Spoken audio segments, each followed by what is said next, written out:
ఆట కథరా శివ. కథ రాసిన వారు ఆర్సి కృష్ణస్వామిరాజు. చదువుతున్నవారు బివి సుకన్య.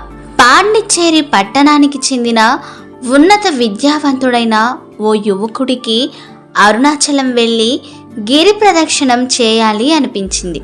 అనుకున్నదే తడవుగా అరుణాచల శివ అరుణాచల శివ అని తలుస్తూ అరుణాచలం బస్సు ఎక్కాడు. అరుణాచలేశ్వర స్వామిని దర్శించుకొని రాజగోపురం వద్ద నిలబడి వినాయకుణ్ణి ప్రార్థించి నడక ప్రారంభించాడు. అష్టలింగాలను చూస్తూ గిరి ప్రదక్షిణ పూర్తి చేయాలని అతడి ఆలోచన. నడుస్తూ నడుస్తూ రమణ మహర్షి ఆశ్రమం చేరాడు. అక్కడ గిరి ప్రదక్షిణ చేయడానికి వచ్చిన ఓ ఆధ్యాత్మికవేత్త పరిచయం అయ్యాడు.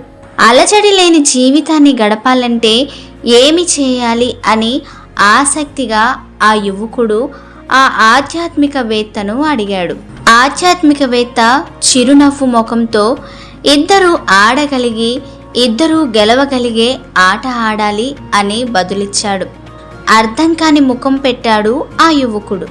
గిరి ప్రదక్షిణం అనేక సార్లు చేసి ఉన్న ఆధ్యాత్మికవేత్త యువకుడి హావభావాలు పట్టించుకోకుండా వేగంగా నడుచుకుంటూ వెళ్ళిపోయాడు.